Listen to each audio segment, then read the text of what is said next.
Kakaluo kakachuli. Man anomino KRISTO HUMMER the original kid ma ing'eya kede la luoro doke imene. An pol kar ka bino social media kuman na bino ki lok mapere tek kakaluo. Dak omir ng'e ni kaka dit loy party. Dak ngom pa chuli dit loy party. Party obedo pa min ng'ara chiel liken kubedo chawani.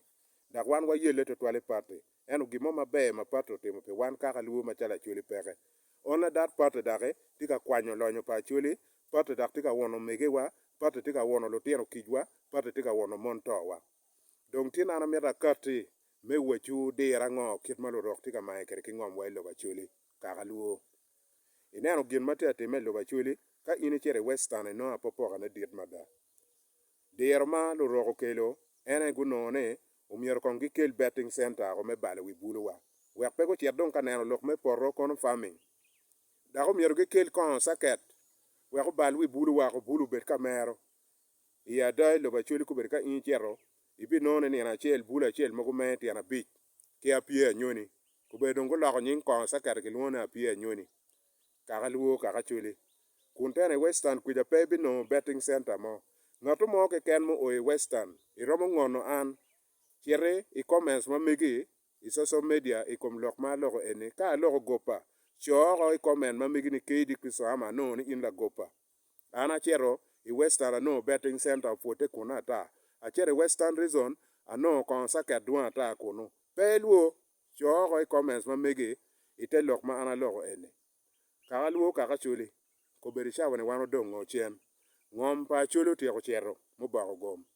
Dak an kokona tiye kom ludiro MPs mamekwa. Kokona tiye kom ludiro ruuri mamekwa.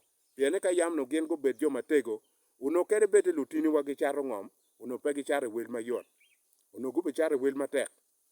Dak ma rio. Kere dong bete un po genge loka charo ngom. Ngom ka ini charo. Kong bere tim be do tim development do. Unyo wil fence modo chiel moko e chiel kong acres modo ma iweko dong ngeko do. Wek beno nene ngaro charo ngom do. Ineno? Eno man wun lutena chuli. Ene dong ana koka. Pe dong ti nyero. Ene nong koko lutena wa. Ngom charo tum moko. Ngom do doko me keto bom. Ngom do doko me chano tanka. Ngom do doko me timo training pa monj. Ngom do doko me yiko landmine dire maja pa monj loba chuli. Wan wabi dok kwene. The same thing obicharo katime South Sudan. Ngom pa chuli mati South Sudan. Mana gin mati time eno. Achuli wa mauti wako. Achuli mauti kaberi mapapat. Ung'e ni kony pa kwan wene dong peke. Lutien wago kwano. Eno kuberi chane. Kikelo iwa factory me sukari. Bino en lutien wa magitiki diploma gitiki degree. Ene kuberi chane ng'o. Gine luting gutia me sukari. Gine ludo tetiang.